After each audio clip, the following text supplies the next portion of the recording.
Hello and welcome to Talkin Baseball. It's always been a West Coast pod, but my God, what's going on in the NL West? Compared, are the Braves, Mets? Feels like a lot of teams are dying on me. Dog days! Not us. Not us. Arrighetti. Yeah. Hello and welcome to Talkin Baseball, presented to you by SeatGeek. Code Talkin10, 10% off any tickets. Whether you want to watch the Rocks beat up on the Braves, my Rocks, the Winger Bowl. SeatGeek. Scale of 1 to 10. Green means good, red means bad. Get yourself some good tickets. Go see a show. If you're in Nashville, go see some music. I did some of that. It's a great weekend. Danced my little legs off in that beautiful city. Trev, and for me, I'm interested to see your thoughts, and maybe that'll change in a couple hours as you're winding up down in that Wabo Cabo. I don't know. I have my annual fantasy football golf trip. It's a great trip for me every year. Dude, it feels like it went from middle of summer to like end of summer this weekend. How are you doing, Papo? What? Yeah. Only 3 days passed. Yeah. Friday, Saturday, Sunday. So, okay. I feel like we're still kind of in summer here. I mean, we're still in August. We're still doing that. End of summer. When does that come? I don't think it ends until September, Pop. It's usually Labor Day, but I don't know. I just felt something in the air this year. What happened to you over there in Nashville? Mm-hmm. Okay. Yeah. I'm still down here in Cabo where time is, still the same. Yeah. I didn't experience much simulation stuff over the weekend, but I did experience a lot of good ball that I can't wait to talk to you about. And I do have to start this off with a compliment because I did Talking Baseball as the host on Friday with Jolly Olive, and I had to do the burn. And I'm not good with the burn. Number one, that's your thing. Right. You have, this is what you do. And I also can't hear the music. So again, Pop, I had one of those times where I just kept going and there was no music. It was embarrassing. It ain't easy being cheesy, Trev. I don't know what to tell you. You, Jake Berger, and the Burns, man. Oh. I'll say Jake all I've been Berger thinking right about. now. I've been craving a burgie for a while. That might be, oh God, that's a heavy lunch. Maybe tonight. Trev, it's time to hop in. Astros, Mariners. I mentioned NL West, and everyone is cooking out there. The AL West, the Mariners, that pitching, we know about it. And the Houston Astros, they're both coming. I can't defend my East Coast right now. Although the Yanks and Birds are still doing their thing. It's time to talk baseball. That's it. And it starts out in the American League this Monday. And we're starting out in beautiful Fenway Park. The Sox, kid. Oh no. They ran into the Houston Astros at the wrong time. And that Red Sox bullpen, they got roughed up a little bit, especially in that first game late. Altuve with the 2-run homer that sparked the offense. His 224th, fourth all-time in Astros history. Wow. The next day, the Astros went up early, and Spencer Arrighetti mowed them down 13 strikeouts. My God, his third consecutive quality start. You might hear more about him later. And then the boys bopped on Sunday. Bregman hits his furthest homer of his career over the monster. I know a third baseman like that. Astros, they beat up on Boston recently. They are at their season best, 7 games over 500. Uh-oh, the bad man is back. But they have a dancing partner out west right now because the Seattle Mariners, they sweep the New York Mets. Mets offense or Mariners pitching? Bryce Miller, Low Gill, and Luis Castillo, man. They gave the Mets some West Coast nightmares. In that first game, hey, Trev, you talk about it. You need contributions from everyone. Ryan Bliss and Leo Rivas up the middle. Absolutely. BBD's got the scouting report on them. How's your trade deadline? Justin Turner and Randy in that second game. Okay. And then this is a dumper. Cal Raleigh, he hits 2 homers. Our guy, Jorge Polanco, with a 3-hit day.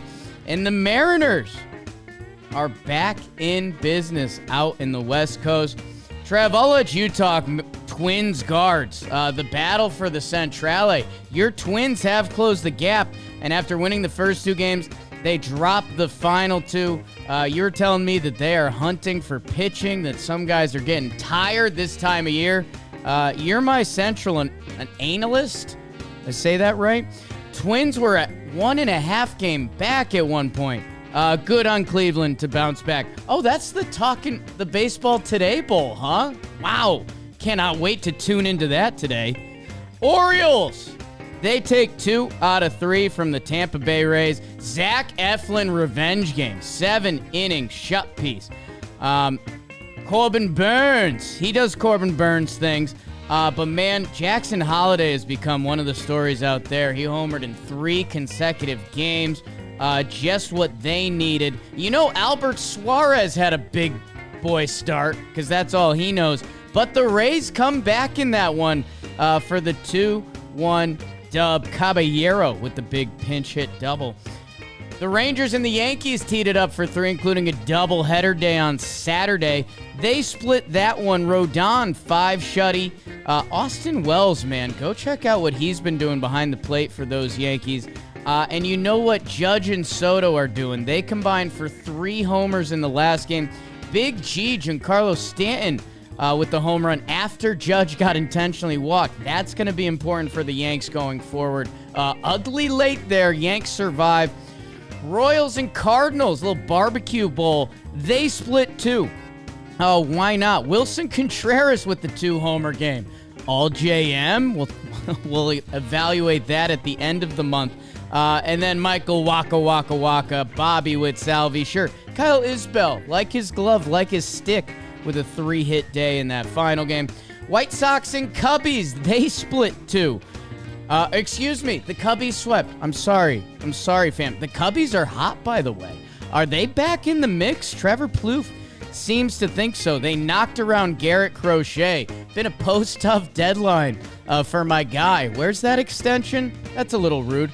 And then the Cubs get it done. Mikel Maya and Isaac Paredes with the RBI as they win that game 3-1. And then the series everyone's talking about, the Oakland A's and the Toronto Blue Jays. That rhymes. The A's take 2 out of 3. My God, it's getting dark in Toronto. Ask Drake about it. That's what happened in the American League. Unbelievable. You're the best. I will catch everybody up on the Twins Guardians Bowl. That's all we're going to talk about today. I know that's what the people want, so we'll give it to the people. Jake, do you want, my friend, the American League standings? That's what you just talked about, right? I'm excited to see where you go. I'm excited to see where you go. I'm going to go American League, I think. Yeah. I'm going to do it. Yeah. We're going to start out east. Yeah. Where the Yankees and the Orioles share an identical record, 70-49. My goodness. Yeah. Here we go at the top of the division, and I am reading the wild card standings. Let me get back. Oh my God. I'm on it today, people. 70-49 for the Orioles and the Yankees, 7.5 games up on those Boston Red Sox, who are 61-55. Tampa still hovering around that 500 mark, 59-58. They got to get it going for the boys. That was our double lock of the year. Let's go. And then Toronto, you mentioned it's dark for Drake. Isn't he putting out new music on some weird Instagram page? 54-64 for the Blue Jays. In the Central, you mentioned the Twins got within 1.5, but the Guards took the last 2 games of that series. They're 3.5 games up. They're 69-49. Nice. Twins 65-52. And the Royals are a half game behind that at 65-53. Then it's the Tigers and the White Sox at the bottom of the division, 56-63 for the Tigers. Jake, just guess how many games the White Sox have lost so far. It's start with an 8? 91. They're 28-91. And then out west, we have 2 teams tied above or on top of the standings, the Astros and Mariners. Astros 62-55, Mariners 63-56. So the Astros have it by the percentage point. But as I like to point out, the Mariners right now have the tiebreaker between those two teams. The Rangers sitting at 55 and 63, 7.5 games out. Angels 52 and 66, A's 50 and 69, and then we'll get to the wild card here. Currently, right now, the Minnesota Twins would have this, I guess, the second wild card, depending on what happens with Baltimore and the Yankees. They have whatever team is behind will have the first wild card. Then it's the Twins. Then it's the Royals, and sitting right behind either the Mariners or Houston would be 2.5 games out.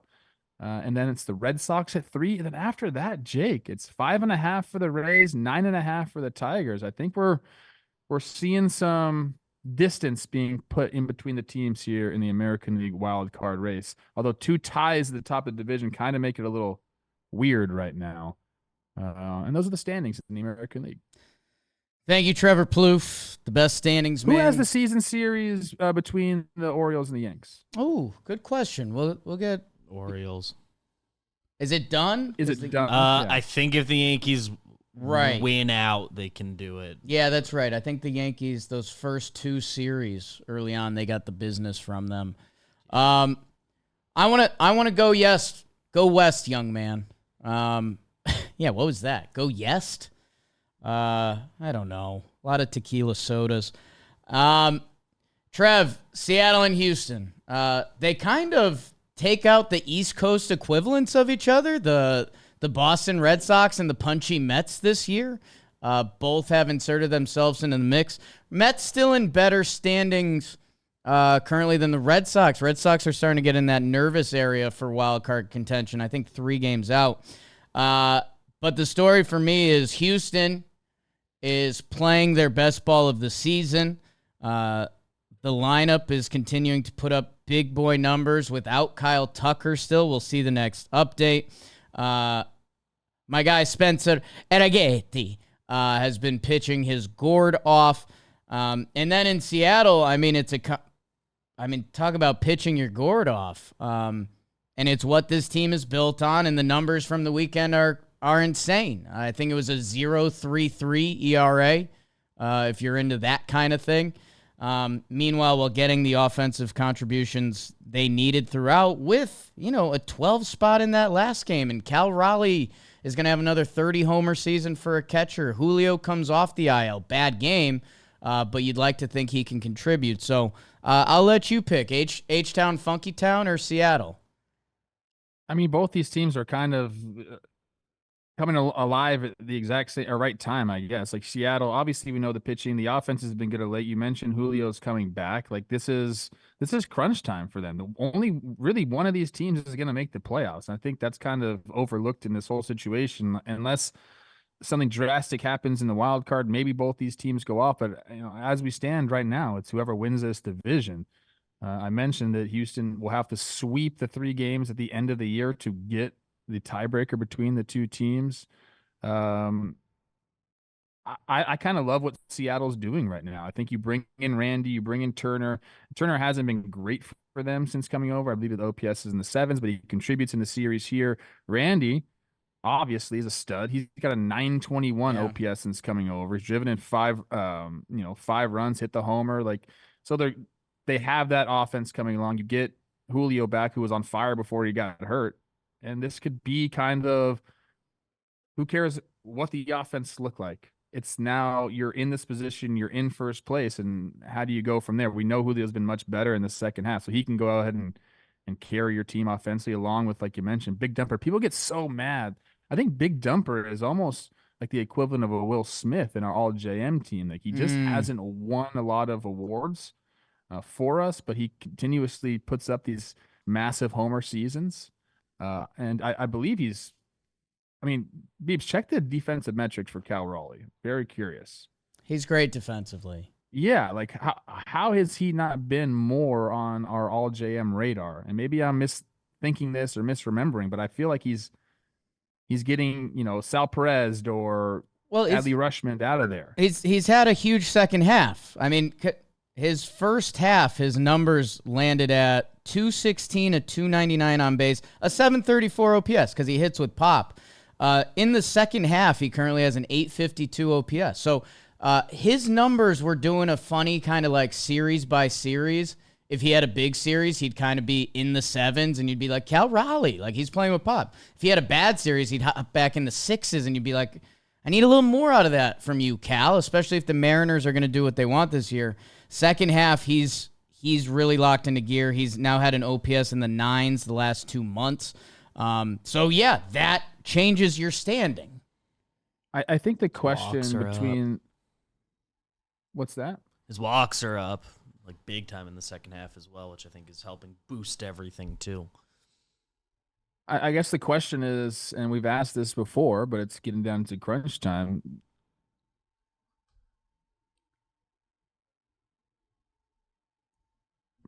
You talk Seattle's pitching, but Houston, their starters have been great, especially if Arrighetti, continues the way he's pitching right now. I would lean Seattle in the starting pitching, overall, but Houston's been great. Lean. Who's lean? You can't lean. I mean, it's still no contest. As of late, Houston's been great. Their starting pitching's been great. Yes, I'll still give it to Seattle, but then you go to offenses, and I think you have to choose Houston there. Taylor Especially Scott. with the way Bregman's been going. Taylor Scott had a huge strikeout at Devers with the bases loaded that ended up setting the tone for that series a little bit. Yeah, I mean, hey, I kind of closing the loop on Seattle. Justin Turner, you mentioned his OPS has been in the 7s. Seattle is begging for that. Like they've been looking for that. And yeah, I think I undersold the Randy trade a little bit on here and Wake and Jake, just for how good he has been. And I know teams don't like to talk about this around the trade deadline, but Jorge Polanco had been missing for them for chunks of this season. So if Polanco can come in and be a contributor, if Cal Raleigh is going to pick it up in the second half, Randy, Turner, second half, Chourio, you're talking about a new Seattle Mariners offense, which would be massive for them, which is kind of what you're saying about Houston starting pitching. I know, Ronel Blanco has been kind of their stable guy this year, but we've gone through the Hunter Brown stuff. The Arrighetti numbers are getting crazy. You're going to hear more about him later. Jordan is one of the freak shows of the game, and he's been showing that lately.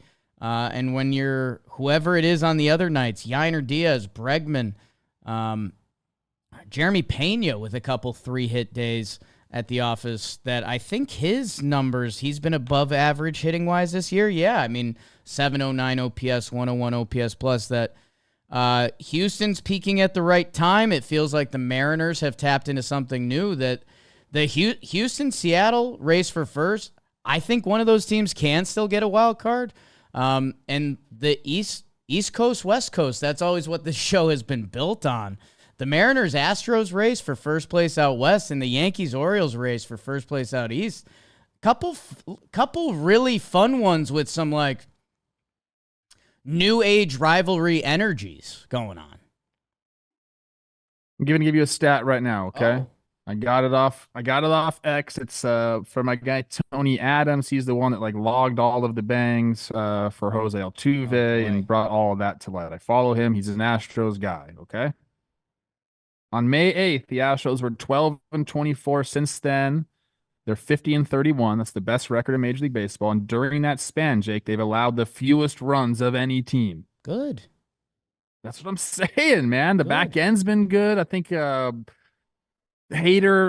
25 consecutive saves. Here we go. This is the Astros team that everyone expected. And this drama of Seattle-Houston, it's been kind of brewing over the last few years, has been really fun to watch, and we're going to get another episode of it in 2024, Jake.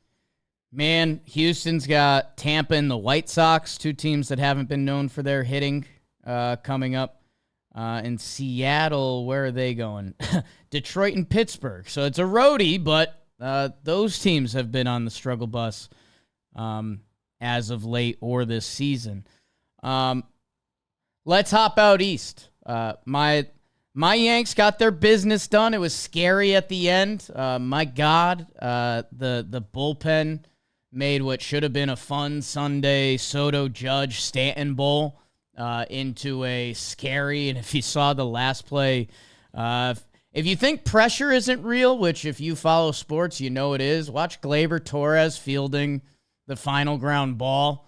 That would have been an interesting Talking Yanks and Talking Baseball open. And then the Orioles get it done over the Rays. So I'll pair these two together again for obvious reasons. And maybe if it's finishing out west, the Texas Rangers, I think they, at the All-Star break, we did our trade deadline episode and we were like, hey, the Rangers, we kind of had them all selling, and then they went on to, they had like an 8 out of 10. We're around it. We're not selling. They've now lost each of their last 5 series. They haven't won back-to-back games since July 25th. 7.5 out of the West, 10 out of the wild card. It's kind of good night in Texas. I think so too. Yeah. I mean, I said it on this show before. I think it was okay. The reason for them not selling, you want to give your boys a chance to get it going. You won the World Series. You owe it to your fans. I'm okay with them making that decision, even though in hindsight now it looks like obviously you could have sold some pieces and replenished this and that. But as a fan, you're okay with it, I think.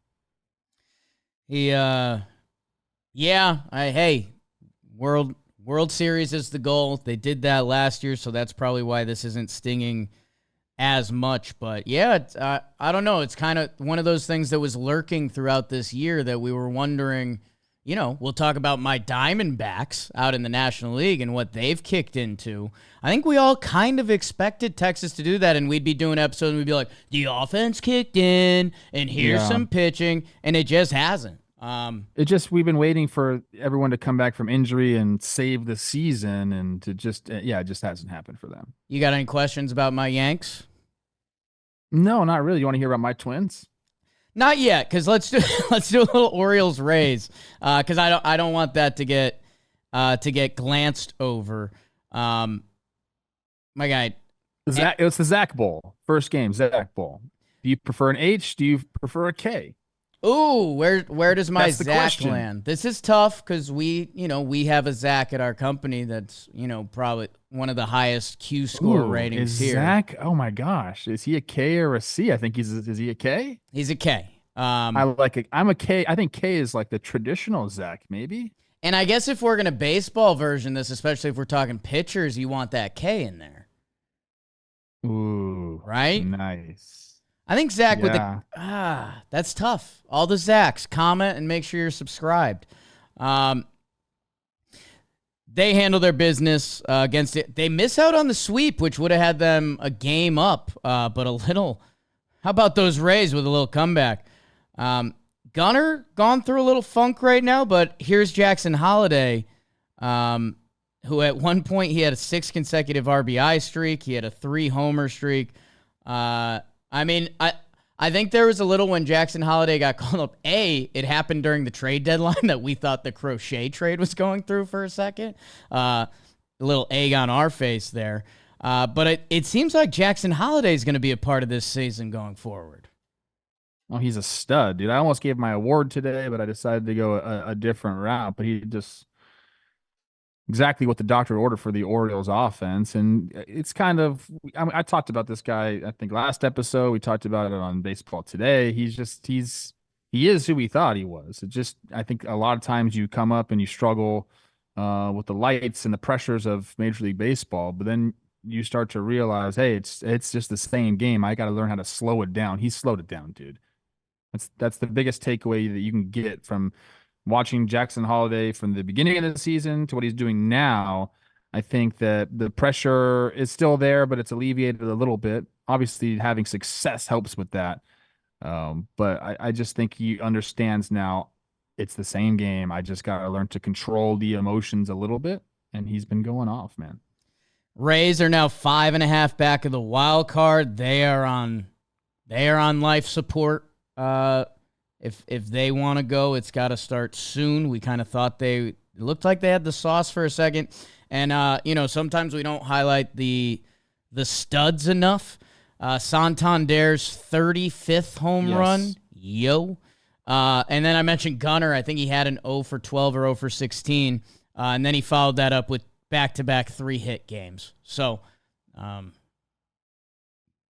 another young prospect coming up for them, Kobe Mayo, he hasn't got a hit yet. So that's, it goes to show you can be the biggest prospect in the world and lighting up the world in AAA, but you get up to the big leagues, it's a little bit different. I'm sure he'll be okay as well, but I'm curious to see what they do with him and how long that leash is, and is he just up for good?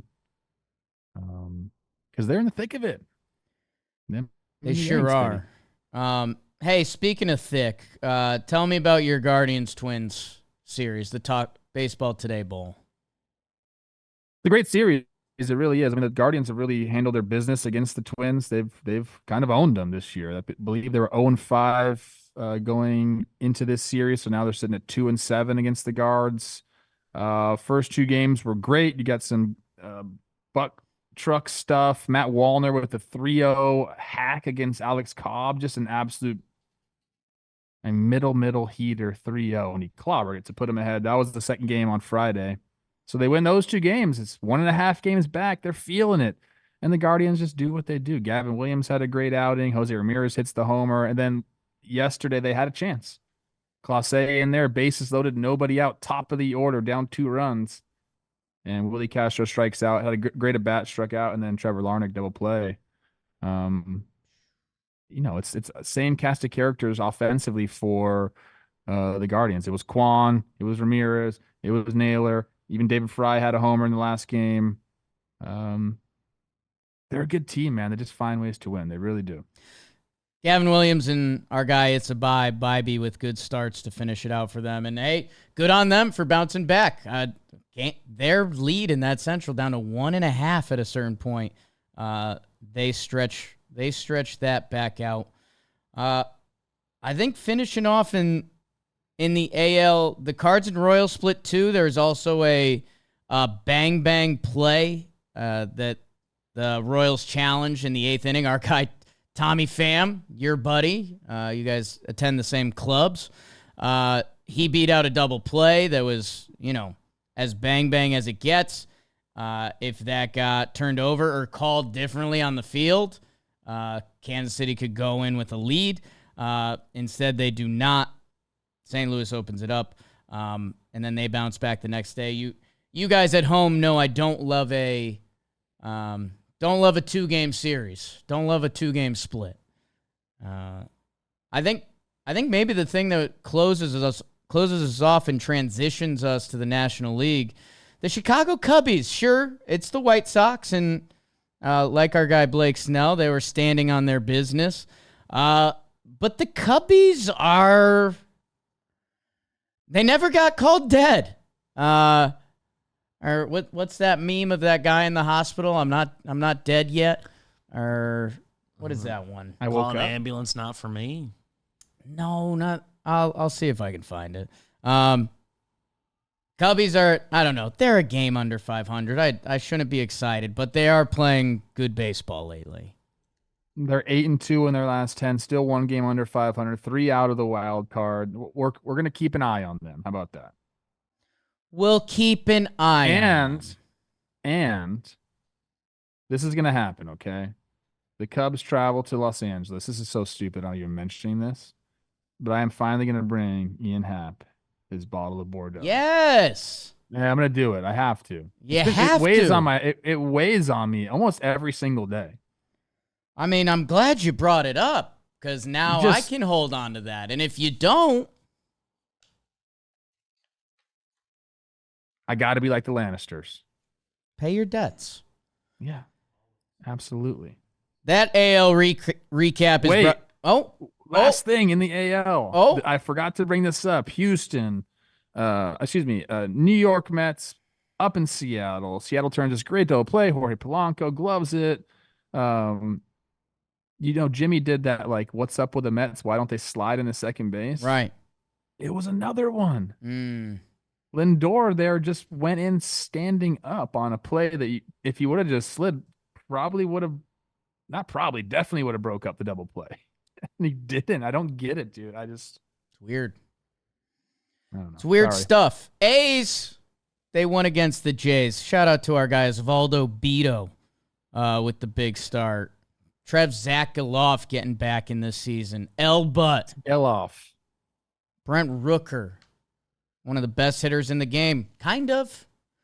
The AL recap He is. He really is. was brought to you by T-Mobile, America's largest 5G network. Whether you're trying to keep up with baseball on the go, you know, me and Trev both road dogging it this weekend. T-Mobile has the best 5G coverage in the game, so you can watch games, check stats, everything in between while you're on the move. Follow the play-by-play. Listen to podcasts like this one. It's better with T-Mobile. So this summer, when you want to follow your team on the go, you need T-Mobile. Go check it out. T-Mobile.com/coverage. Stay connected to your team home and away. Click the link in the description. Let's talk a little juicy. Oh, hand raised by Trev. Happy birthday, Ian Happ. Happy birthday, Ian Happ. Let's talk a little National League. And why don't we start off with, I don't know, the defending National League champions, the Arizona Diamondbacks that don't lose series anymore, even after losing that first game where Real Muto and Harper and Colby Allard got the job done. It was all snakes the rest of the way. Adrian Del Castillo with the walk-off homer, his first with the squad, and then they were just rolling from there. Jake the Rake McCarthy with a 2-homer day. Ketel Marte has to leave with an injury after he homers. We don't like that at all. But they do like Corbin Carroll has homers. I think it was 5 out of the last 10 games. It looks like something has clicked with him, and if he is back, oh boy. Zach Gallen had to leave with a leg cramp. That was another scary moment, but it don't matter. Snakes are rolling. He's not going to miss his next start. 8th straight series they've won. Best record since July 1st. It's middle of August, people. The Diamondbacks are fully at the party. They even knocked around 7-foot-tall Chris Sanchez.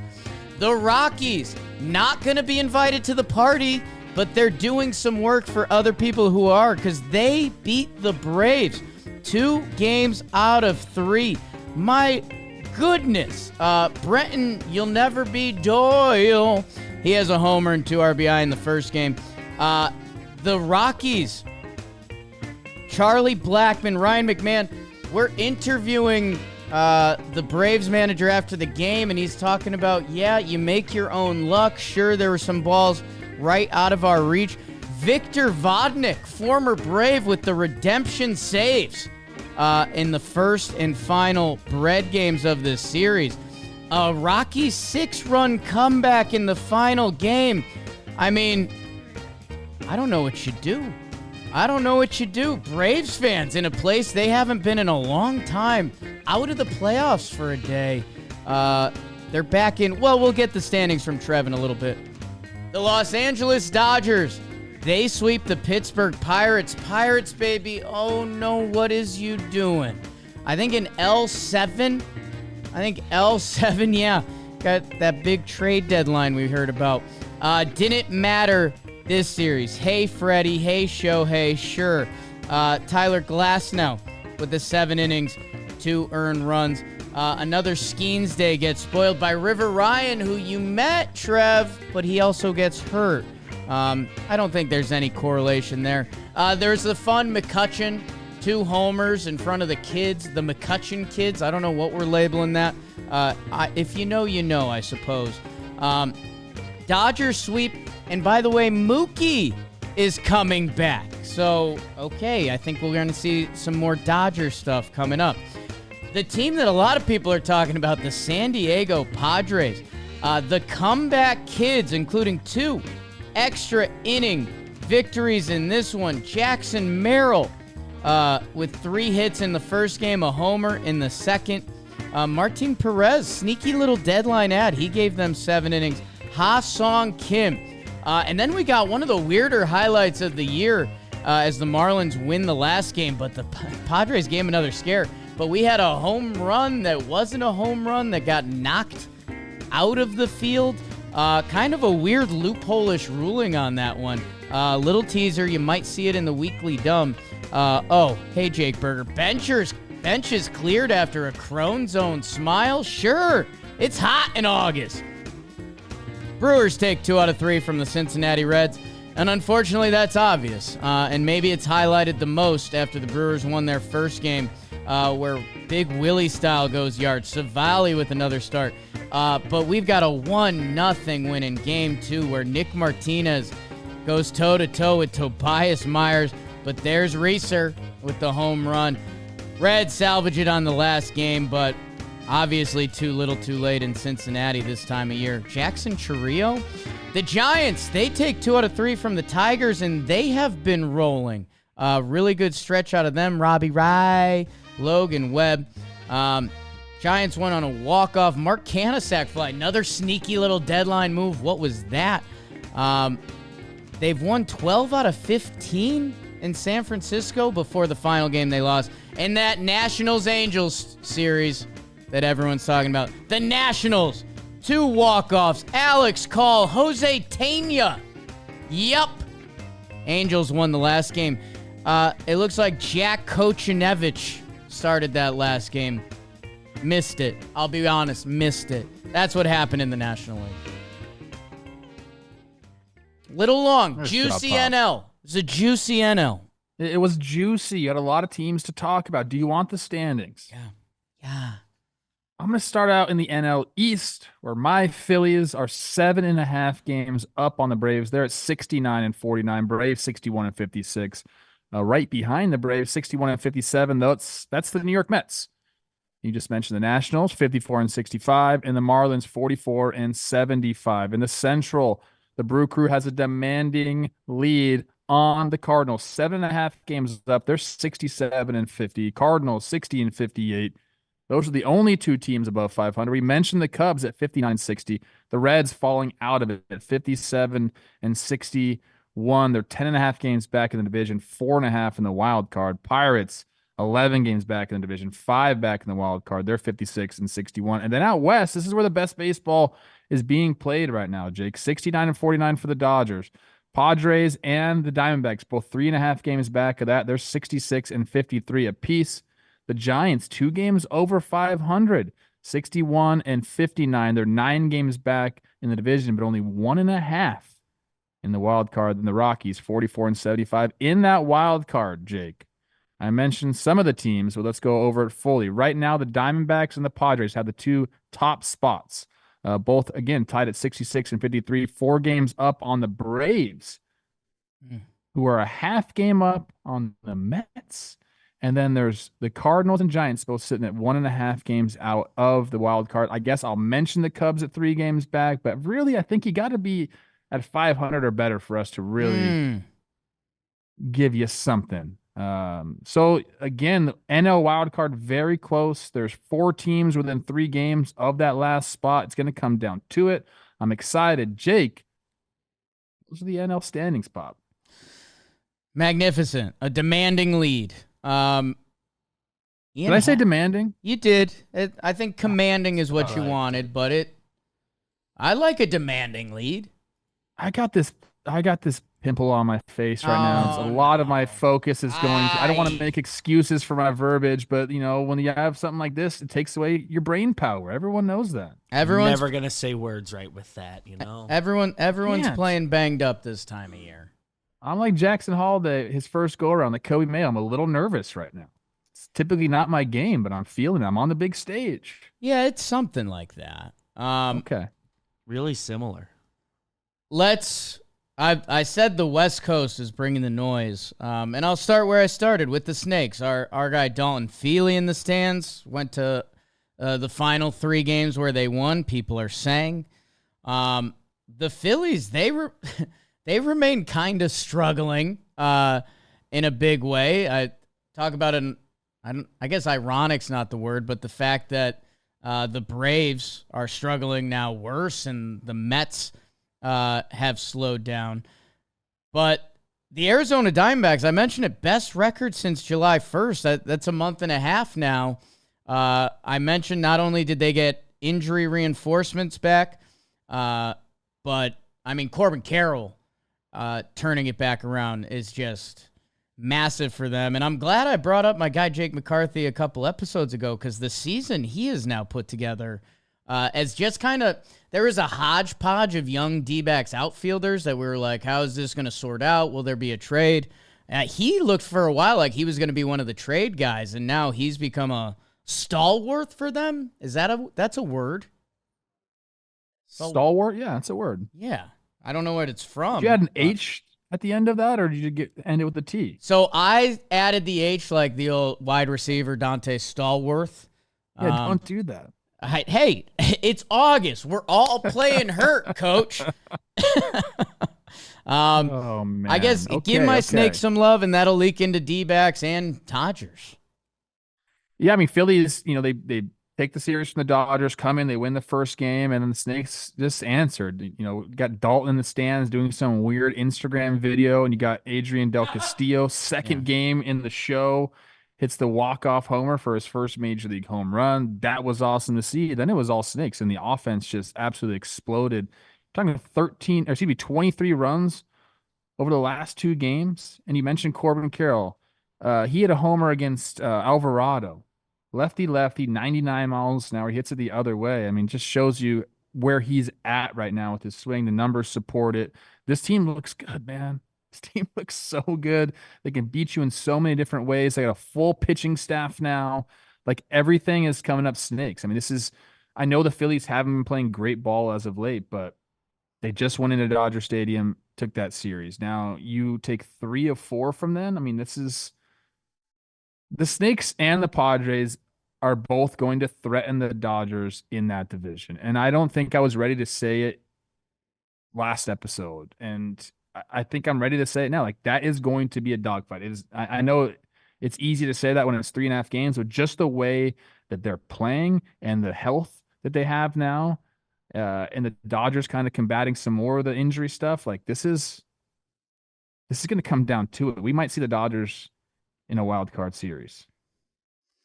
Man, that would be that wasn't on a lot of people's bingo cards. And that goes back, every year we do our kind of DraftKings bets episode and stuff like that.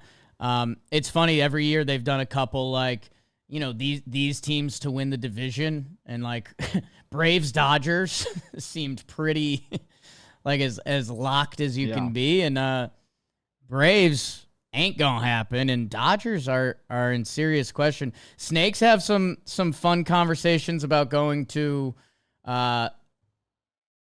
Ryan Nelson has been in the rotation. Merrill Kelly's coming back. Torey Lovello said they're not going to go 6 men, which would kick one of them out there. We actually saw the Phillies kind of deal with one of those situations earlier in the season, that they usually sort them out, but it can lead to just a little bit of drama.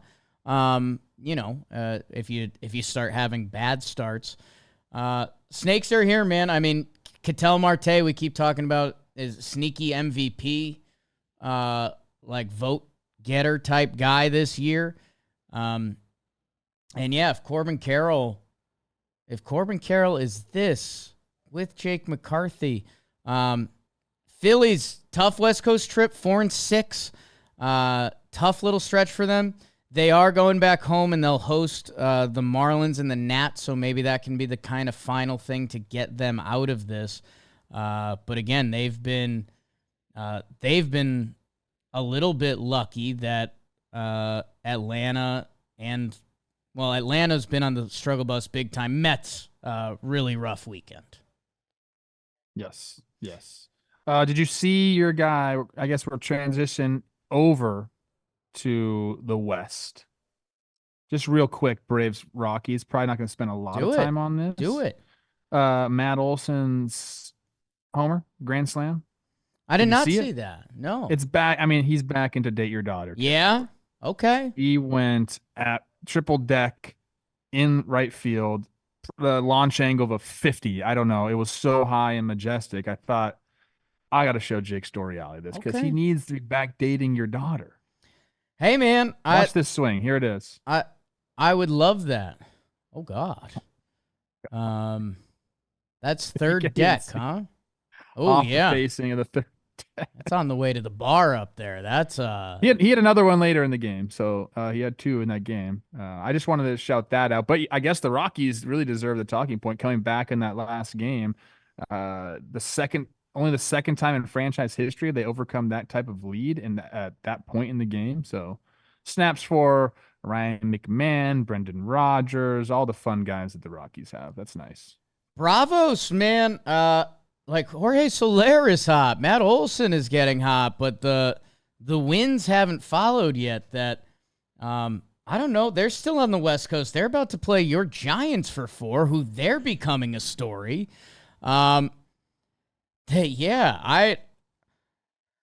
Something is slightly off.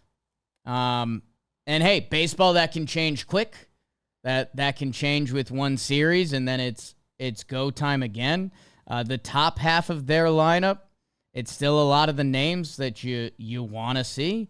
The top part of their rotation, Max Fried, second start back. It looked like he found a groove by the end. But right now, it's not coming together for them that, on a day-to-day basis, they could be in or out of the playoffs, which is just insane. And the offense needs to go more cohesively. Their numbers on the year still aren't anywhere near where they need to be for this team. Agreed.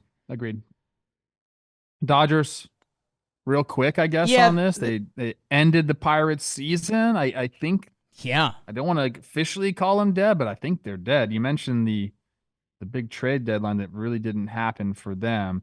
But the Dodgers, responding after losing a series to the Phillies, they have this kind of firepower. We are getting Mookie Betts back. But River Ryan, as you mentioned, he's gone. I mean, I think Walker Buehler is like on the way back, and we'll see what he can contribute. But right now, I mean, the pitching staff keeps getting crushed, and I don't know if that's going to catch up to them by the end of the season. They've always seemed to figure it out. Great on them for going out and getting Flaherty and bringing him over because they desperately need that depth. And they just, as much as we want to count the Dodgers out, I'm trying to create this drama like, hey, man, like they might be a wild card team. They're only 3.5 games up. They're going to find a way, aren't they? I mean, they just swept Pittsburgh, like who Pittsburgh's in the bad place. 1-9 in their last 10, lost 7 straight. Like, it looks like it's over. I mean, they're the 4th worst record in the National League now. The Dodgers part just becomes interesting because this sounds like a cop-out, but we know what they're playing for.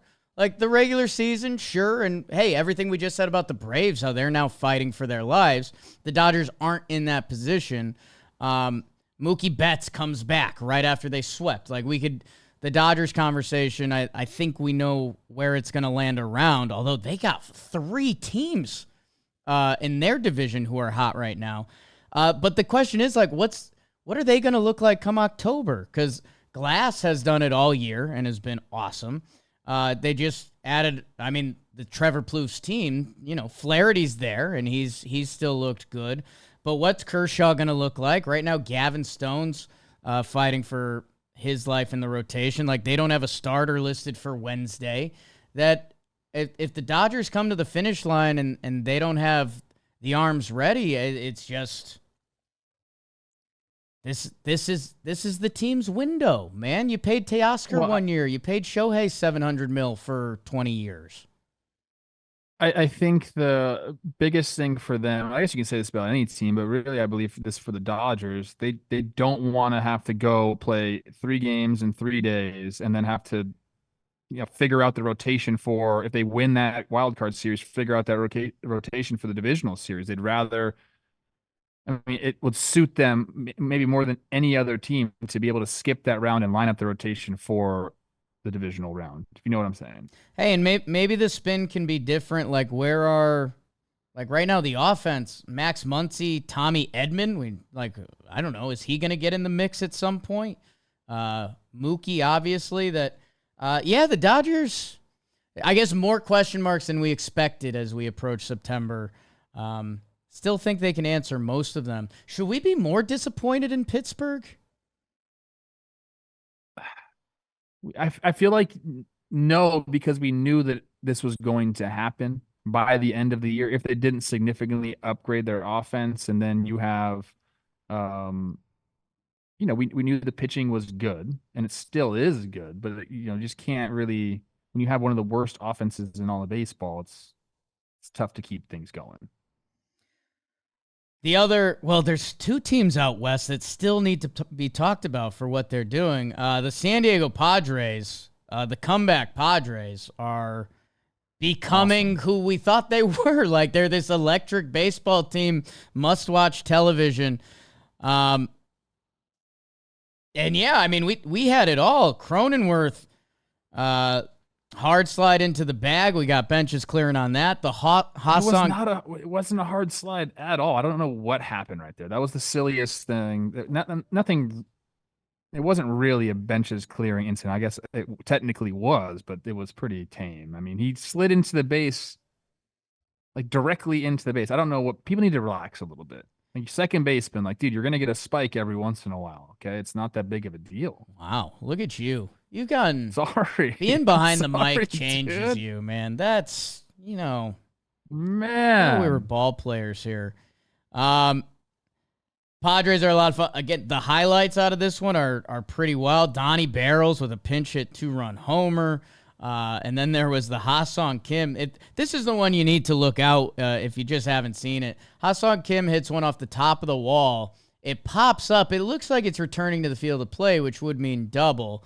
Kyle Stowers, formerly of that Orioles freaky blonde AI-generated players, he goes off his glove and over the fence as he's pursuing it. Was initially called a home run, changed to a ground rule double.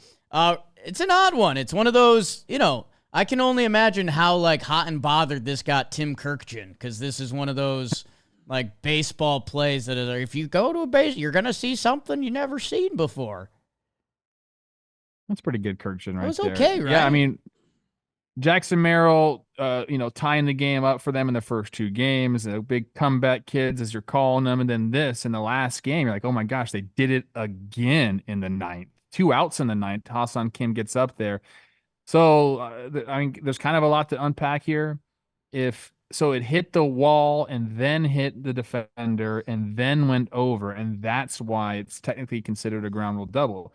If it hits the defender and then the wall and then somehow still goes over, it's a home run. It's just in the rule book, I guess, dude. Yeah. If you were to ask me prior to seeing this play, and I don't know if people remember this, I played Major League Baseball. Did you know that, Jake? Yeah. Important to remind the people sometimes. Sometimes you got to remind people. People get all over me sometimes. I would have said it's a home run. I would have said that's a home run. And here we are, and it's just not a homer. And it kind of stinks, dude. Like, if you're a Padres fan, I saw our guy Ryan Cohen going nuts on Twitter. Can't believe they just did it again. Oh my gosh, Ha-Sung Kim. You love the moment for him, and then all of a sudden, 7-6, you guys lose.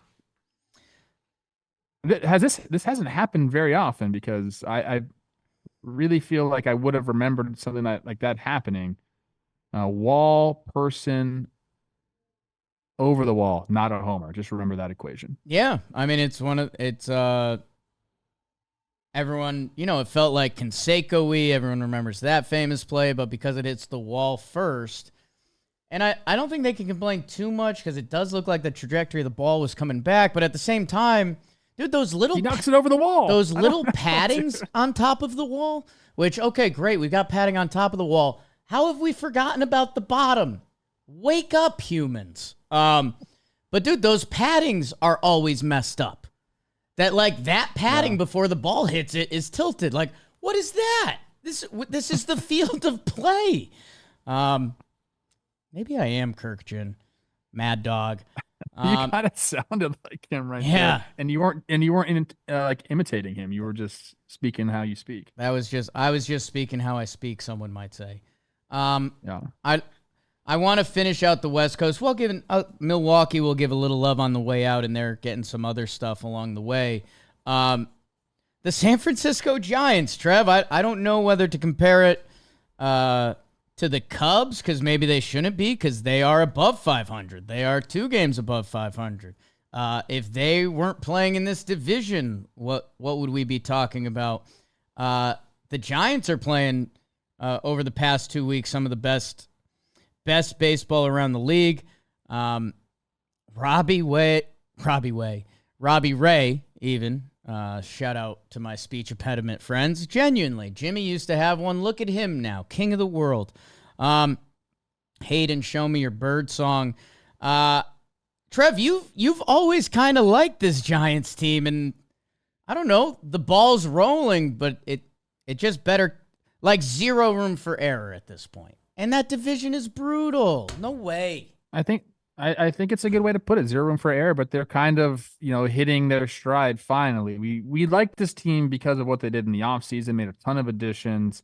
And now, like, the pitching staff is healthy. Everyone's back. Blake Snell kind of looks like, he's still no hitters. He's looking like he's supposed to look when you sign that deal. Okay. Didn't have a spring training. People relax. He's back now. Robbie Ray comes back. He looks good. Logan Webb is the ace that's still the workhorse, which is just such a rarity in all of baseball. So they have one of, if not the best starting three in all of baseball.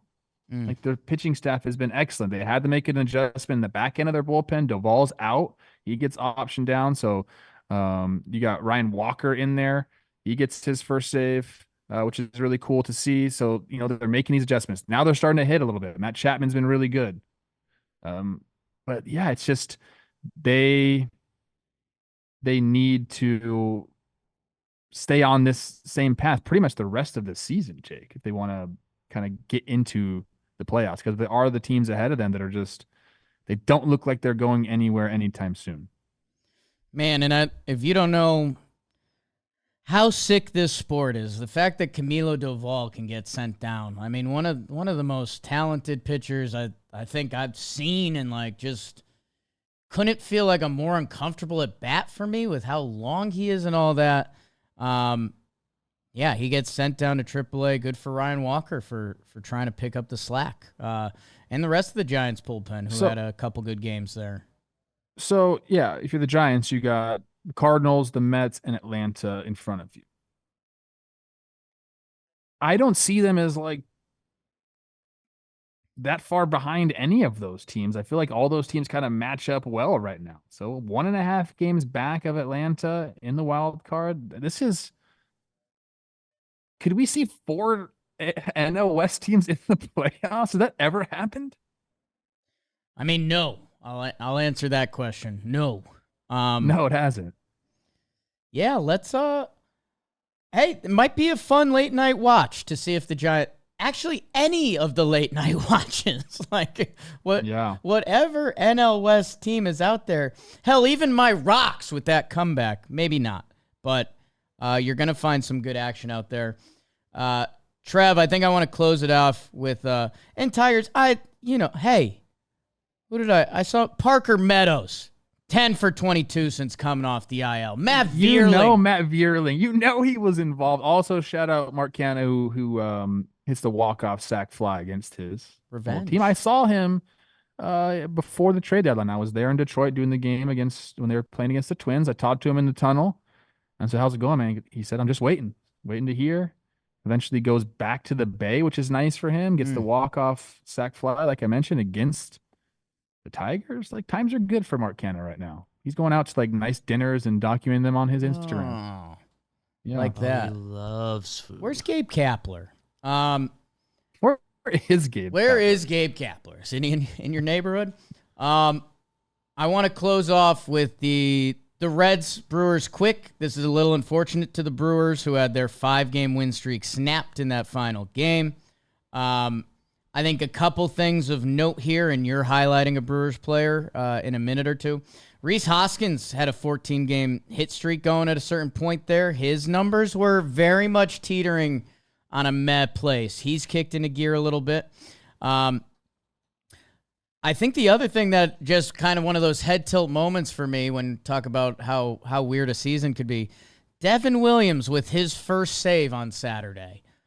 Something to just note in pocket as the season goes. On the other side of things, the Brewers have dominated the Reds I think they've won 29 and 11 in their last 40. And again, I don't know if you can control it. I don't know if it comes down to defense or bullpen or luck or whatever. The Reds are 9 and 21 in one-run games this year. Like, what would their season look like if they were just 500 in those? We could get you the actual numbers on that, but they're not. You could. We said that about the Padres last year. The Padres Right? are crushing it in extra innings and in one-run games this year, and that's been a massive difference for them.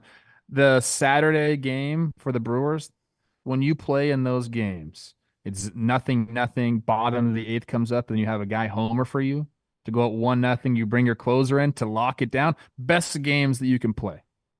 Best games that you can play, because you're like, okay, are we going to go into extras? Are we going to have to walk it off? And Reese says no. Crushes the solo homer. Devin Williams in, shuts the door. It's the best feeling in baseball, especially in August. Get that win quick, like tie it up nice and tidy. Love that. See how I tied that right there? That was beautiful. And he used to play baseball. Let's go on to the second half of the show, and it starts with standout performances. Standout performances are brought to you by LinkedIn. There's a ton of standout performers on LinkedIn. That's where all the standout performers are. That's where you've got to find them. If you are hiring for a small business or wherever, 86% of small businesses get a qualified candidate, and you're like, okay, 86%. You like to think maybe they'd flex even higher, even though that's a great number. That's 86% in 24 hours. In one day, you're more than likely to find a candidate who fits your job. It's LinkedIn. It's the 1-1. It's who you know. Post your job for free at linkedin.com/talkin. That's linkedin.com/talkin to post your job for free.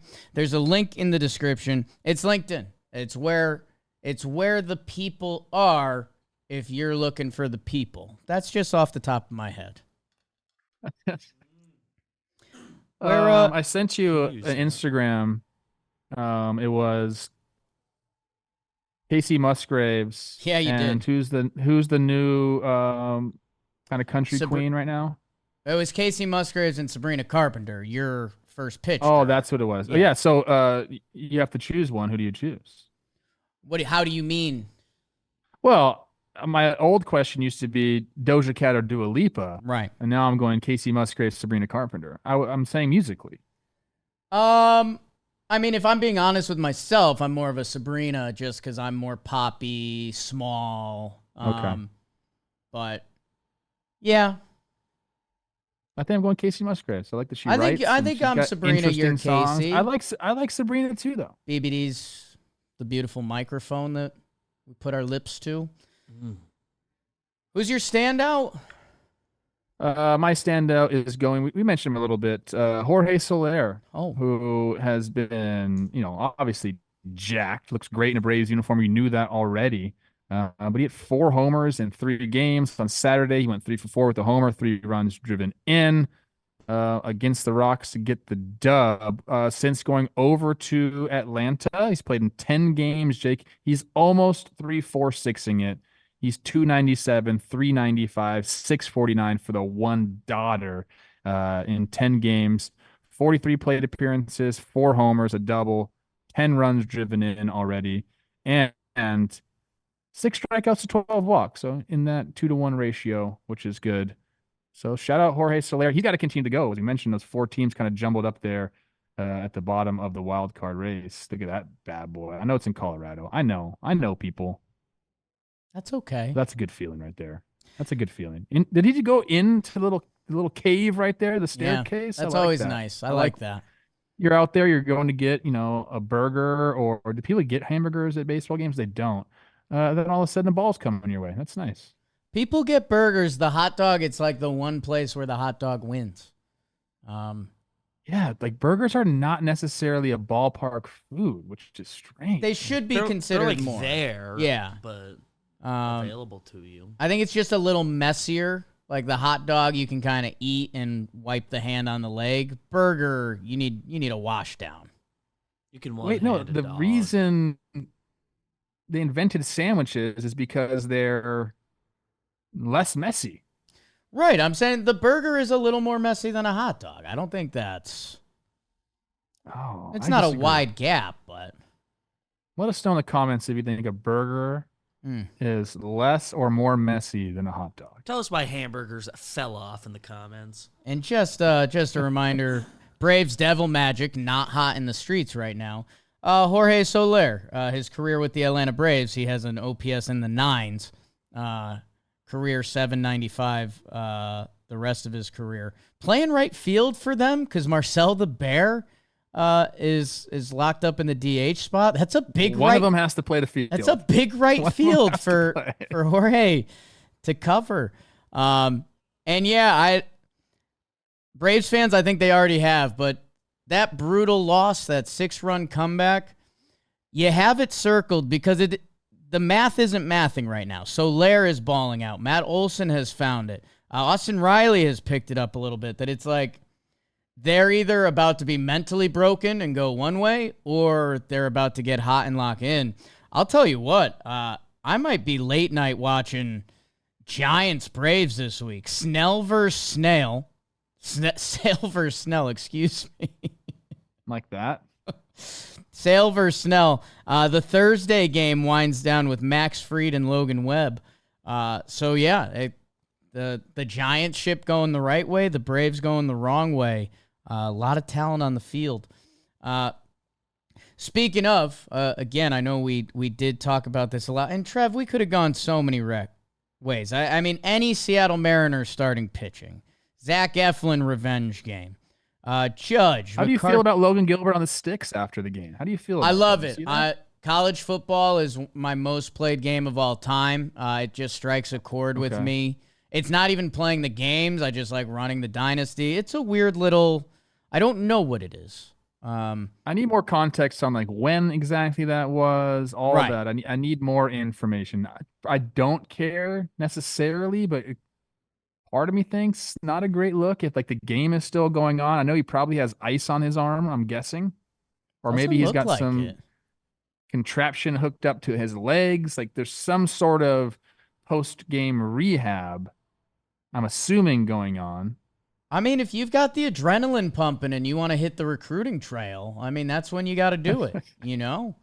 But this, people, look, I'm not trying to like harp on this, but this is kind of why I always make fun of starting pitchers right there. So I do get that. You know what I mean? Like, but you know what? I'll say, if you get your work done, yeah, like I don't care if my exactly. starting pitcher gives me 7 shut piece, then yeah, go knock yourself out, dog. I am on it, people. I understand. I'd go pat him on the back if I was in that clubhouse. But I'm just saying, it's pretty funny that they can go do that. It is pretty funny they can do that. Okay, let me ask you this. Just let me harp on it one more time. Oh God. Say that I started the game right at third base, and I hit a homer, a double. I went 2 for 3, 3 runs driven in, maybe even a walk, and then I got lifted for a pinch runner. So I did my job. Right. Pinch runners in, but then I went back and started playing video games. It's a great point. What is it different? There's different optics to it. I think. How about I'm this? not hating on Logan Gilbert. How about this? I'm in not. In a one game scope, 7 innings pitch shutout. What would that be equivalent to at third base? That would be like, I don't know, like 3 or 4 runs driven in. Yeah, 2 for 3, homer and a double. Homer, yeah. I think if you do that, I think it's okay. I don't think it is. I know. Think it is. I know. That's you know it's not. Pitcher, yeah, but I think it is. I'm not hating on Logan. Look, you're the ace. You're a stud. You do your thing. You continue to do you, Pop. We're just talking. Every indication doesn't seem like the teammates are minding. So no, they don't care about it at all. They don't. Speaking of, Spencer Arrighetti. We talked about, and I told you a stat before that Houston's allowed the least amount of runs since blah, blah, blah. Recently, Spencer Arrighetti has been a big part of that equation. There's a few ways you can butter knife it. The thing for me is the two most recent starts. 6 innings, 1 earned run, 12 strikeouts.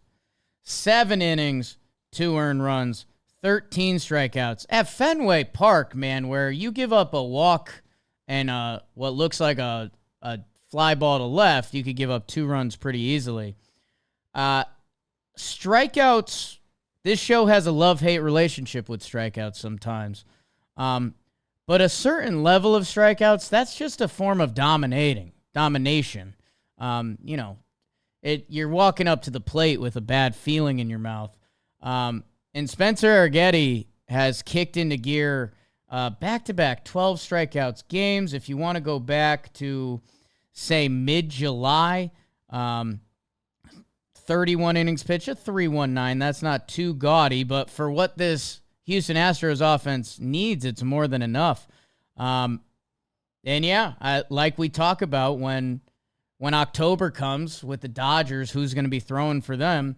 I mean, Spencer Arrighetti has gone from like weak spot in the rotation, 7 earned runs to the Detroit Tigers on June 15th and 1.1 innings pitched. Toronto gets him for 6, first week of July. He has now become a staple and a guy you don't want to see on the bump if you're facing the Houston Astros. And I love, a good paisan, Spencer Arrighetti. Did you give that stat, or is that me?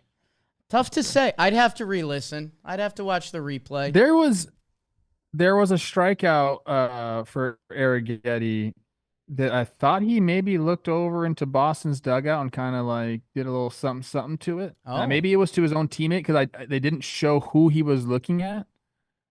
Curious about that. Kind of like the attitude. So I'm into it. Okay. University of Louisiana at Lafayette. You gotta love. Is he from there too? We're big. We've always been a big Louisiana pod. He's from Texas. It says he went to Katy, Texas. That's outside of Houston? I believe, so. Yeah, Katy. Yeah, it is. It's like born in Albuquerque, born Cinco in New Mexico Ranch High School. Someone give us the Is that by Arrighetti. Tomball, Texas? Excuse me. Yeah. Okay. Trev, there was a lot of standouts, and some of these guys more than others. Can you give us the best segment of the show, the Corona Extra and Fuego? Dirt nasties on Fuego. That means I'm on fire, baby. Like Waco. As you mentioned in Fuego, brought to you by Corona Extra. I just talked about Jorge Soleri, 7 for 13 in the series, 4 home runs, 9 runs driven in. How about Yordan Alvarez? Alex Cora, I believe it was Cora, said he's like Aaron Judge. He's like David Ortiz. And I got to be honest with you. I know how good Judge is, and I know how good Poppy is, but like I get it. Like Yordan Alvarez is on par with those guys. I think, Jake, this is just me talking here. I think he might be the guy that I pick, like life on the line, need a guy to get a knock. Like I think I pick Yordan Alvarez. I think he is just that consistent and like I don't know. Okay. That's just me. Anyways, 6 for 10 in the series, a double, 3 home runs, 5 runs driven in. He's got a 4.88 average, a 1.6 in 12 career regular games at Fenway, 7 homers, 16 runs driven in those games. He leads all qualified hitters with a 363 average, a 1.1 OPS on the road this season. Okay. And that's why you're getting those Alex Cora comps right there. How about this guy? We've talked about him so much, and he was your big free agent signing for the Dodgers. Teoscar Hernandez hits the homer off Skeen Splinker. 10 for 25 this week, 4 doubles, 3 home runs, 8 runs driven in for the 1.3. We mentioned Alex Bregman is really, really getting it going as of late. 12 for 27 over the week, 3 doubles, 3 homers, 6 runs driven in. He extended his multi-hit streak to a career high 5 games. That's awesome when you go on those streaks where it's just like, I'm watching this guy climb up this wall right now. I'm sorry. Whoa. What do you mean? They do things differently in Mexico. This guy just like climbed this wall. Just, I don't know what was happening. Okay. Right there. He works here. That was awesome. On Sunday, Bregman, I mentioned, extended the multi-hit streak game to 5 games. He's slashing 336, 418, 583 with a 36 homers, 145 runs driven in across 870 career plate appearances in August. It's his best month by far. September, not too far behind. So Breggy is going to be a big part of this Astros push here in September. How about starting pitcher Nick Martinez of the Cincinnati Reds? 2 games started, 12 innings pitched, 0 runs, 0 walks, 12 Ks. That's what you like to see. Hey, also last 8 games, he's had 2 starts in that time. 3-0, 24 and a third innings pitched, 25 Ks, only 1 earned run for the .39. Nick Martinez. What's up, dog? Okay. And then for the 2 weeks, Joey Bart, we've been talking a lot about him as of late. He went 15 for 44, 4 homers, 10 runs driven in, 9 runs scored. Logan Webb, unreal. 3 games started, 21 2/3 innings pitched, only 2 earned runs, 18 Ks. That's a .83 ERA. He leads the major leagues in innings pitched with 157, Jake.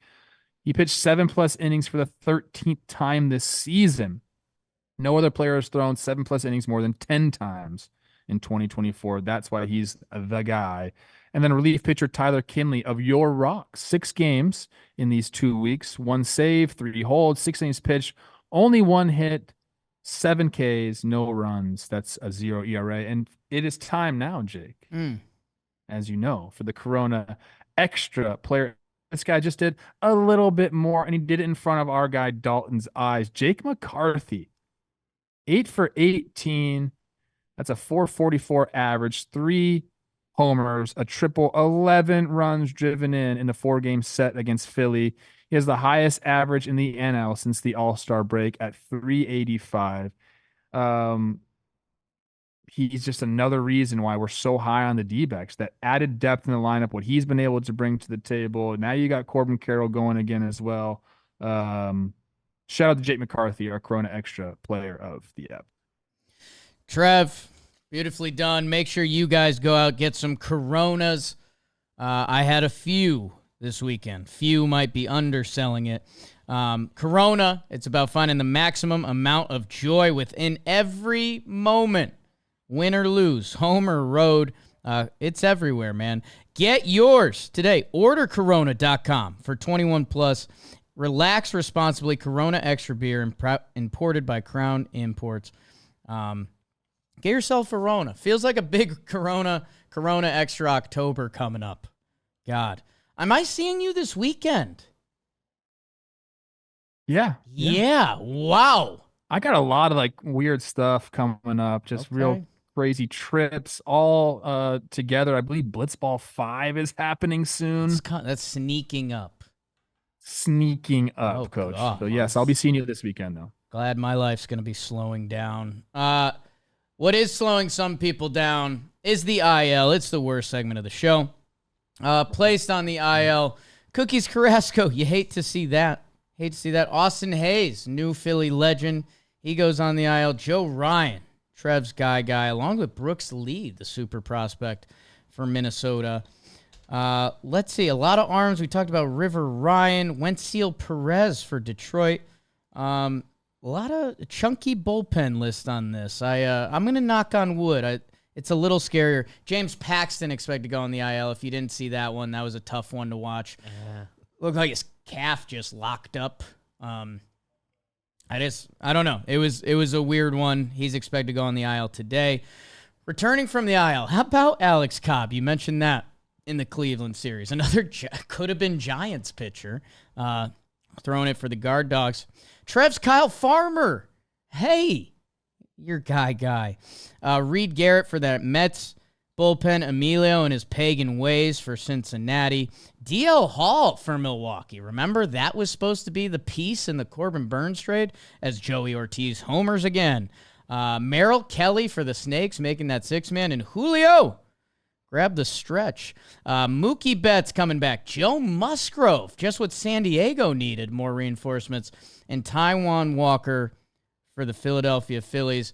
Can we finally start off everyone's weekend? Or no, it's the week. God, where am I? Awards! Trev? I'm just getting one page up real quick here. That's all right. I'll tell you the awards are brought to us by Momentous.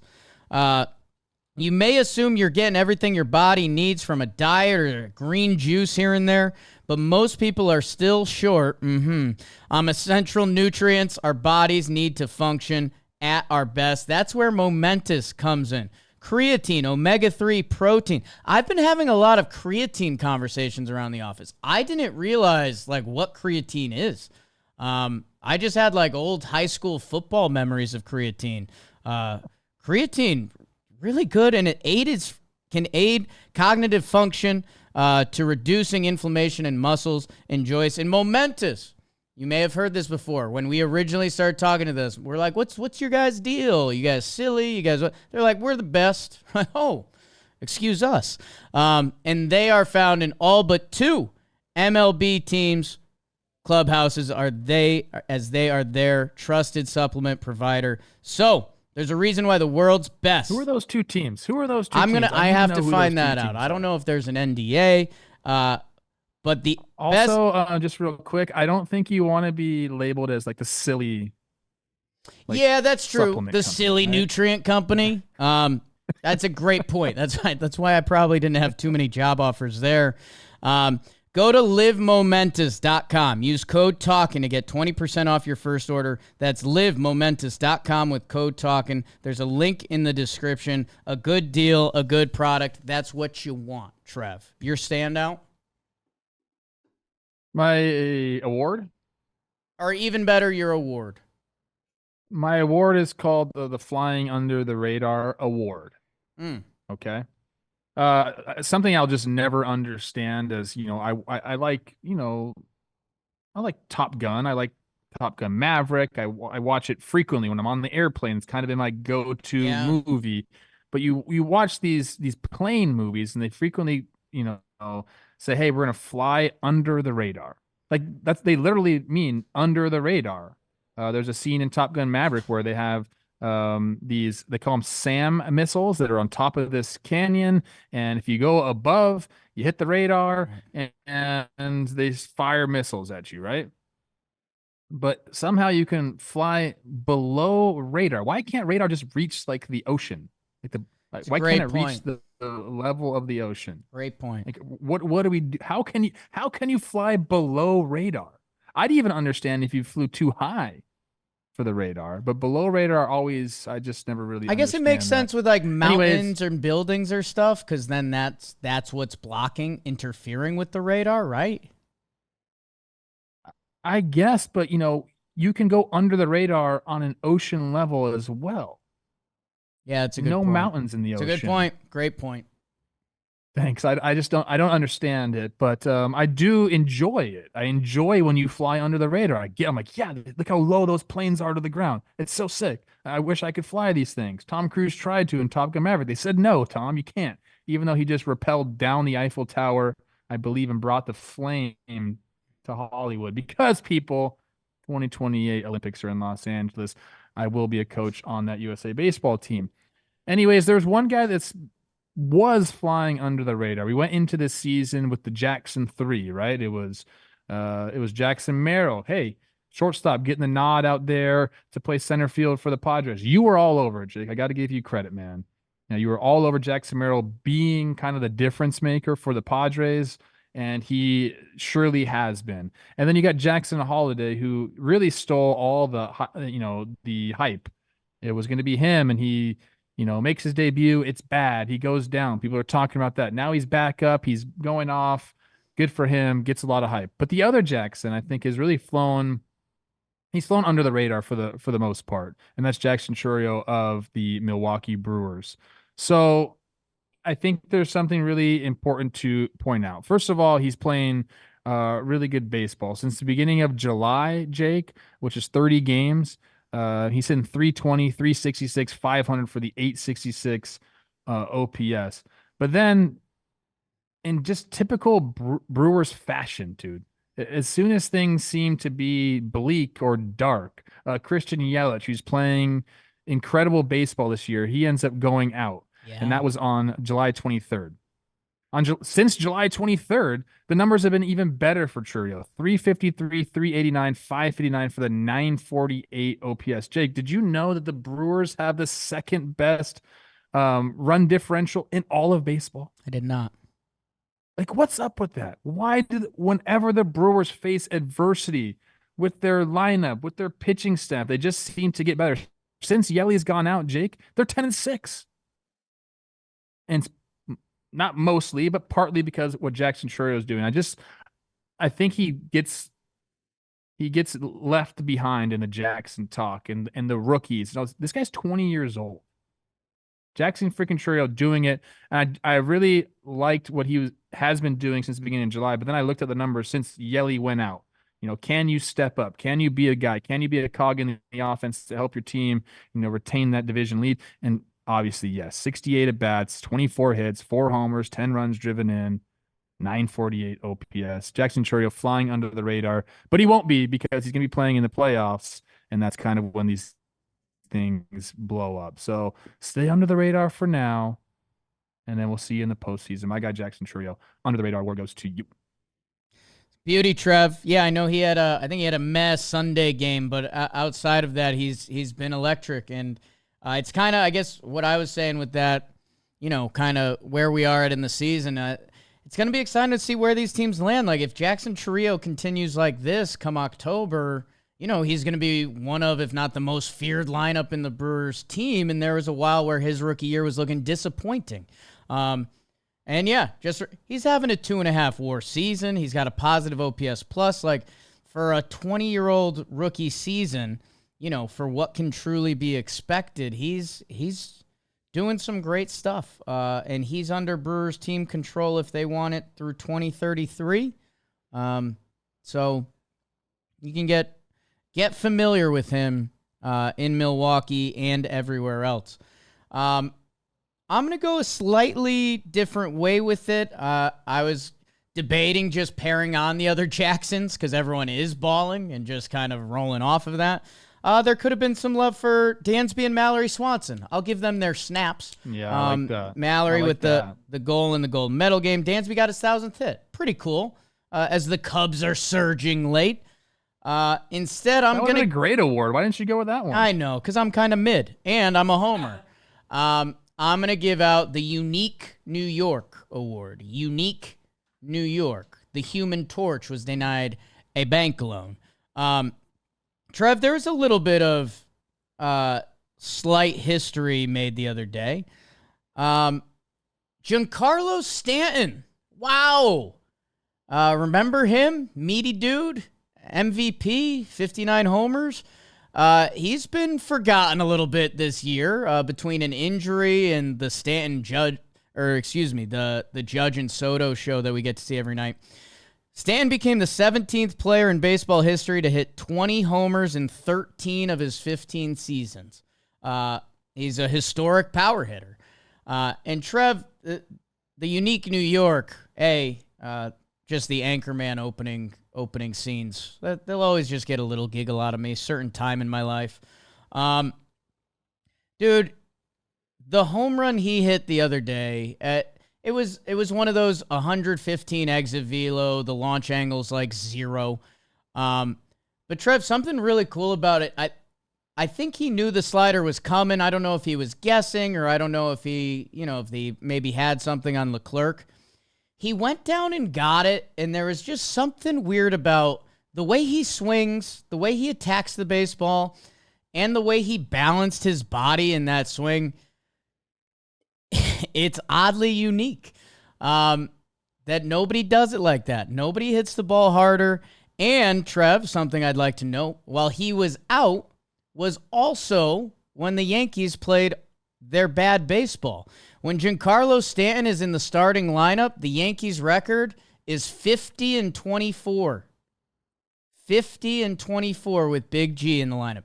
Is that luck? Is that having Stanton as protection for Judge and Soto? There's something there. And I don't know. His OPS is sitting at 797 right now. There's some numbers trending the right way for him. He is as unique of a watch as it gets. And boy, is he going to be tested because pitchers know not to pitch to Soto and Judge. They're not sure if they should pitch to Stanton yet. And he's a huge part in where the Yankees are going to land the ship this year. I'm happy you got your Stanton fix in there. I think everyone needed that. You guys have been talking about, hey, wait till we get John. You know what? You haven't been talking about that, but my good friend Dan Rourke has been talking about that. yo. He's a big Giancarlo Stanton believer. Yeah. Wait till we get G back, man. He's awesome. I love watching him hit. I think it is very unique. Jeez, I just combined unique and New York right there. New York. That should have been the name of your award right there. Dan Swings the bat Rourke. harder than anybody. He's got the closed stance, which is a little bit different. He did go down and get that ball. That was crazy. I don't know, man. He's been great in the postseason too. I think people forget how good he has been in the postseason. So obviously, very much welcome back for G and the Yanks. You guys need it, man. You guys need it. There's something about being a threat. He's been really good with runners in scoring position this year. And I think if I wanted to, this overlaps with his time being out. But his last, 28 games or so, he's been knocking the cover off the ball. So, and dude, he's a historic player. Like, I know his body. I've been saying he's going to be a Hall of Famer. Everyone laughs when I say that. He's going to hit 500 homers. He's going to get in the Hall of Fame. His body doesn't move like it used to, but yeah, the last 19 games, a 963 OPS. And yeah, if he has a couple more seasons like this, he's going to be 500 homers, MVP in the bank. Good having the big fella back. Good being back with my big fella, Trevor Goof, in the booth. We will see you on Wednesday. Maybe a funky episode. I feel like it's that time of year. We'll talk about it. Something. We'll talk about it. For now, enjoy the week, everyone. How about it? Chick sucks.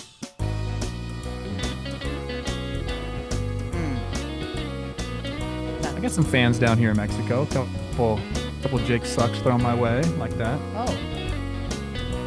Got some love in Nashville. Mr. No Nashville. Trevor Plouffe commentary. Weird. You think that bothers me? Maybe we'll do Jake sucks, Trev fucks.